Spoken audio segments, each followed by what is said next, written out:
By the way, I took Leydig cells on the practical, of course. Interstitial cells are also called Leydig cells. You have to know that Leydig cells make testosterone. You have to know that nurse cells support spermatogenesis. You absolutely have to know meiosis. Oh yeah, sure, Thursday. Who hasn't listened to the lecture yet? So this review is not going to mean as much to you because you haven't listened to the lecture. But you have to learn meiosis and what the chromosomes do. And what the chromosomes do in meiosis is the same across the board. I can be talking about meiosis in a fungus, and what the chromosomes do is the same as meiosis in our testes and ovaries. However, the products are different. Believe it or not, when plants do meiosis, they make a different product than we do.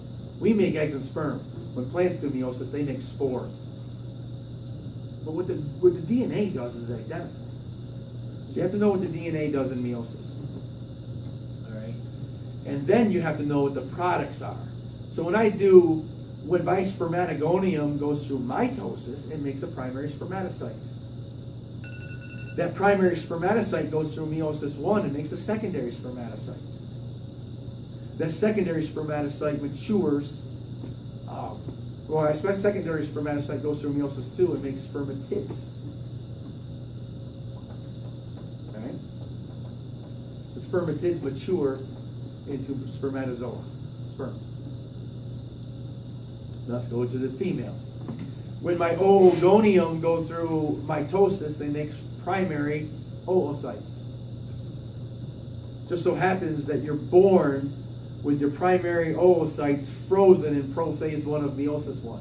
Not frozen because you're cold either. In suspended animation of prophase 1 of meiosis 1. You're born with all the primary oocytes you're ever going to have if you're a female. And by the way, there's about 400,000 of them. Then, after you hit puberty, they start to develop once a month. Some of those primary oocytes finish meiosis 1 once a month. And they become secondary oocytes. Just like when the primary spermatocytes finished meiosis 1, they became secondary spermatocytes. But here's the deal with females. You ovulate a secondary oocyte. That's what you ovulate. You don't ovulate a mature egg.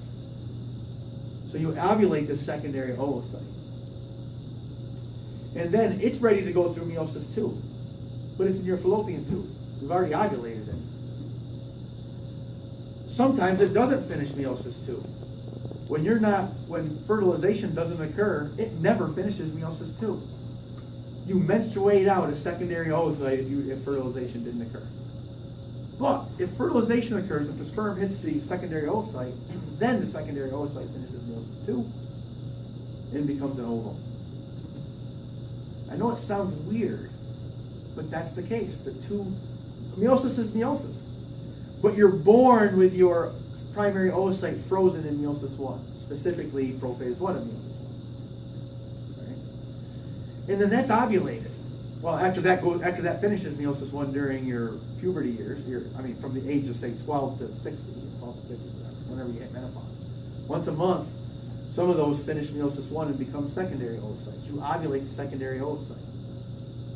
And then that stays in metaphase 2 of meiosis 2, stays there until fertilization occurs. And then that finishes meiosis 2 after fertilization. The secondary oocyte only finishes meiosis 2 if it's fertilized. Questions about that? So you got to know meiosis. You got to know what these primary and secondary spermatocytes, where they are in meiosis. You have to know where the primary and secondary oocytes, where they are in meiosis. You have to know that you ovulate a secondary oocyte. You have to know what causes you to ovulate. And the answer to that is the LH surge. The LH surge causes you to ovulate. Now, those of you who didn't listen to the lecture, you have no idea what I'm talking about. Those of you who did, you do know. Let me see what the details is you need to know this. Let me go back to the test.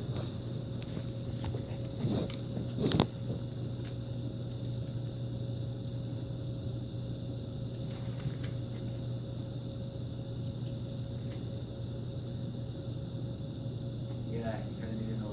Not kind of, you need to know. All right, you need to know this. If you listen to the lecture, you know that there's a threshold for estrogen. At low estrogen levels, estrogen inhibits LH, but at high estrogen levels, estrogen stimulates LH release. So estrogen has an effect on LH. What effect? Both. Estrogen both inhibits and stimulates LH. Well, when does it inhibit? Estrogen inhibits LH at low levels. When estrogen is low, it inhibits LH. But then there's a threshold that estrogen hits where it starts having a stimulatory effect on LH. And several things cause this LH surge, but that estrogen story is one of them. The estrogen story is one of them, whereas estrogen hits the threshold, all of a sudden it starts stimulating LH, and LH surges. So LH causes ovulation. Something else that helps that LH surge is your GnRH pulse frequency increases. You have this base frequency of GnRH, which is once an hour or 24 times a day. But then around day 10 of your ovarian cycle, 4 days before you ovulate, that GnRH pulse frequency starts to quicken. And it quickens up to about 36 times a day.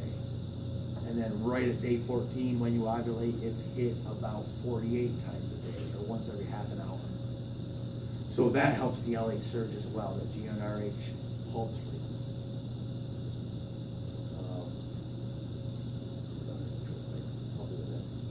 When is the LH surge? Day 14. Okay, Day 14 is when you ovulate. Day 14. well, yeah, but that's like, cause you said the GnRH starts on like day 10? Yeah, because it doesn't jump from 24 to 48. It quickens. And Right, so, Inclines. and it helps the LH? Right. Okay. Right, yeah.